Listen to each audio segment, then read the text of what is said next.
Example 2 है अपने पास। Suppose कुछ एक discontinuous graph in the sense ऐसा कुछ फंक्शन है x is equal to a पे फंक्शन ऊपर से आया लाइक दिस और नीचे से गया लाइक दिस।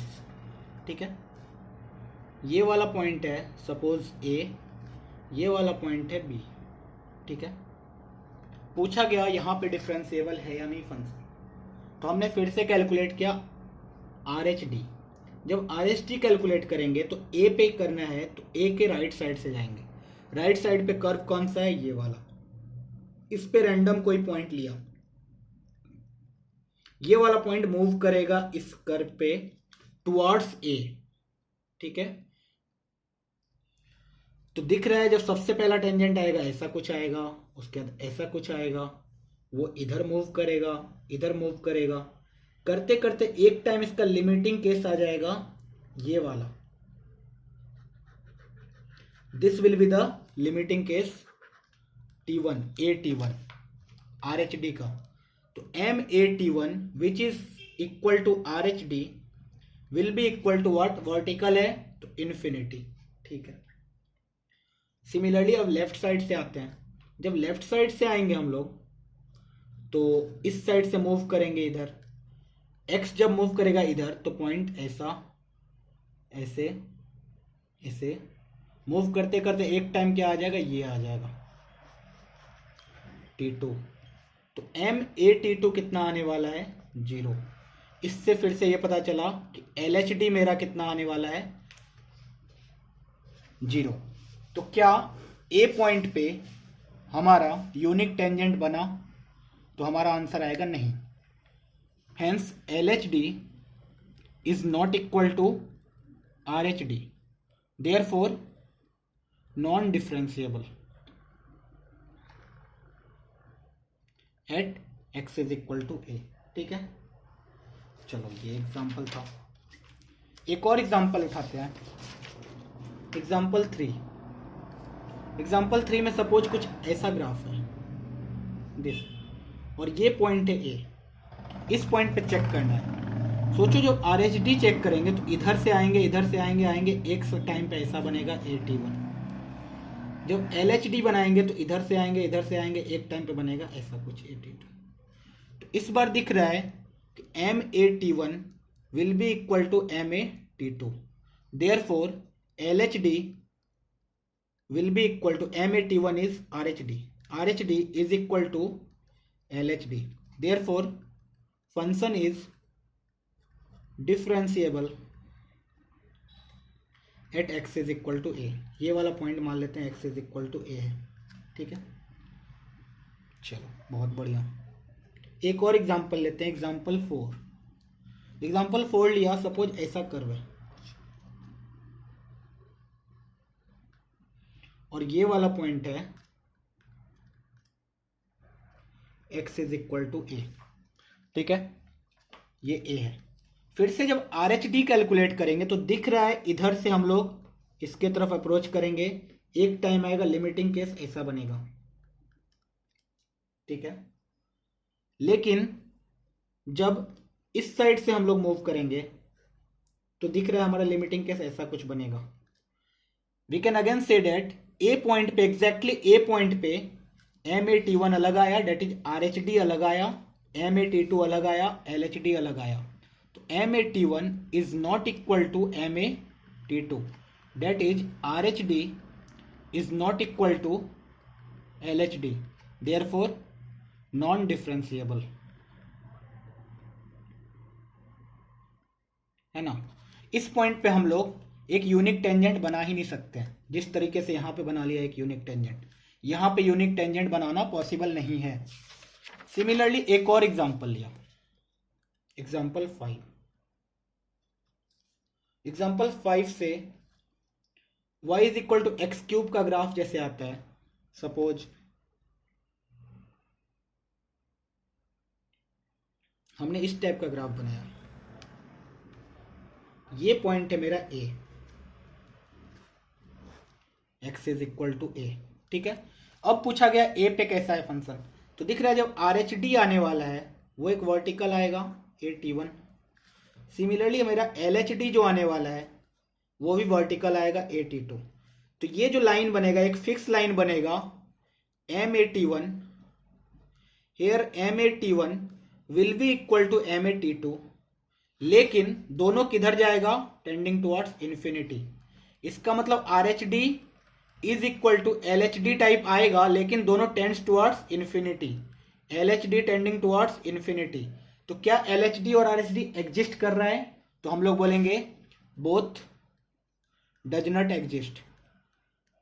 देयरफॉर फंक्शन कैसा हो गया, is non differentiable at x is equal to a. जबकि दिख रहा है कि x is equal to a पे टेंजेंट तो आ रहा था, लेकिन फिर भी फंक्शन कैसा हो गया, नॉन डिफरेंशिएबल हो गया। क्यों, क्योंकि हमारा टेंजेंट कैसा आ गया, वर्टिकल टेंजेंट आ गया यहाँ पे। एक एग्जाम्पल 6 वाला एग्जाम्पल लिया, फिर से एक डिसकंटिन्यूअस फंक्शन लिया कुछ भी, ठीक है। यहां से कुछ ऐसा आया और यहां पे एग्जैक्टली ऐसे, ठीक है। ये वाला पॉइंट ए है। तो दिख रहा है जब हम लोग आर एच डी निकालेंगे तो ये कुछ वर्टिकल टाइप आएगा AT1, लेकिन जब एल एच डी निकालेंगे तो ये जो लिमिटिंग केस आएगा कुछ ऐसा आएगा AT2। तो गिवन है MAT1 किधर जा रहा है, टेंडिंग टुवर्ड्स इन्फिनिटी, MAT2 कुछ तो आएगा जो कि होगा LHD। तो फिर से LHD not equal to RHD आ गया, तो फिर से क्या हो गया, नॉन डिफरेंशिएबल। फंक्शन कैसा था, डिसकंटिन्यूअस था ए पे, इसीलिए हमने बोला x is equal to a पे क्या हो गया, नॉन डिफरेंशिएबल फंक्शन। और भी एग्जांपल ले सकते हैं, एग्जांपल 6 हुआ, एग्जांपल 7, एक और एग्जांपल लेके देख लिया, ठीक है। एक और एग्जांपल कैसा लिया, सपोज मेरे पास ऐसा एक कर्व है जैसा इनिशियली ए पॉइंट पे बोला गया। तो ए पॉइंट पे दिख रहा है कि LHD लेंगे तो कुछ ऐसा आएगा, RHD लेंगे तो भी लिमिटिंग वैल्यू कुछ ऐसा आएगा। तो AT1 will be equal to AT2, hence differentiable at x is equal to a, है ना। तो ए पॉइंट पे डिफरेंशिएबल होगा। इतने सारे ग्राफ को देखने से ये तो पता चल गया कि कहाँ पे फंक्शन डिफरेंशिएबल हो रहा है, कहाँ पे नहीं। तो नोट लिखना स्टार्ट करेंगे इस पे। सबसे पहला नोट हम लोग बोलेंगे, if a point that is if a point approaches from right hand side, अगर कोई पॉइंट राइट हैंड साइड से ए को अप्रोच कर रहा है, then it is called RHD, ठीक है। And if a variable point, ये वेरिएबल पॉइंट है, approaches from left hand side on the curve, वहां भी लिख सकते हैं ऑन द कर्व, कर्व पे on the curve, then it is called left hand derivative LHD, ठीक है। सबसे पहला नोट ये लिखा कि राइट हैंड साइड से कोई पॉइंट अप्रोच कर रहा है तो RHD होगा, लेफ्ट हैंड साइड से अप्रोच कर रहा है तो LHD होगा मेरा, ठीक है। Second point, we can say that limiting case of chord is called tangent. अगर किसी भी कॉर्ड का लिमिटिंग केस निकाला जाए तो वो क्या बन जाता है, टेंजेंट बन जाता है। ये दूसरा पॉइंट हमने सीखा, 2 पॉइंट। तीसरा पॉइंट क्या बोल सकते हैं कि अगर किसी भी पॉइंट पे LHD और RHD इक्वल आ गया, दैट इज थर्ड नोट है हमारा N3, नोट 3, कि if LHD at x is equal to a is equal to RHD at x is equal to a is equal to finite value आ गया कुछ that is exist, then it represent slope of tangent to the curve y is equal to fx at x is equal to a and can be denoted by f dash a.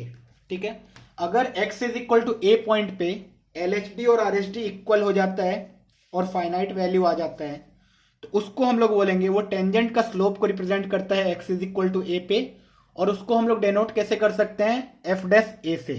ठीक है, चलो और कुछ note, very very important note. Note 4, हमने अभी तक जितना भी ग्राफ देखा उसमें देखा कि reason for non differentiability, reason for non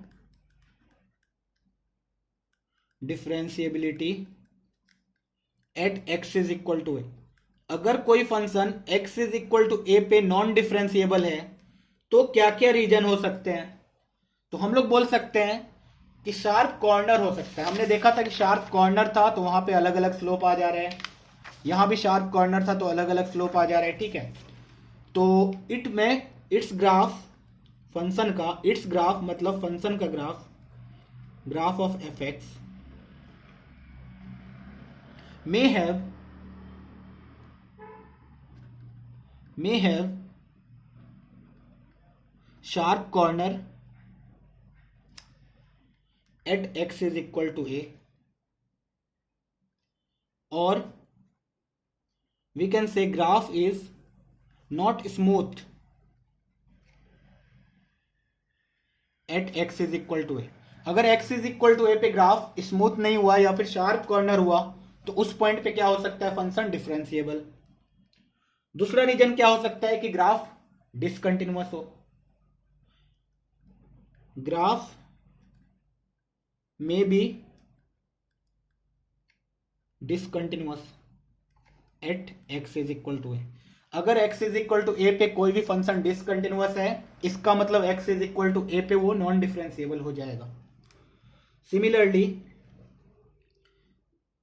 एक और रीजन हो सकता है vertical tangent. Maybe vertical tangent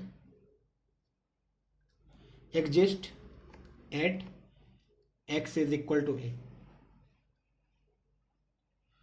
ठीक है, हो सकता है ग्राफ में x is equal to a पे वर्टिकल टेंजेंट आ जाए. तो इसका मतलब फंक्शन डिसकंटिन्यूअस है तो हम लोग क्या क्या सोच सकते हैं कि हो सकता है ग्राफ डिसकंटिन्यूअस हो उस पॉइंट पे, या हो सकता है टेंजेंट आया होगा लेकिन वो टेंजेंट कैसा बन गया होगा, वर्टिकल. तो वर्टिकल टेंजेंट बन जाएगा तो स्लोप क्या हो जाएगा, अनडिफाइंड. तो इसका मतलब वो नॉन डिफरेंशिएबल हो गया उस पॉइंट पे. या फिर ऐसा हो सकता है कि वर्टिकल टेंजेंट भी ना आए और डिसकंटिन्यूअस भी ना हो, कंटिन्यूअस होने के बाद भी शार्प कॉर्नर आ जाए.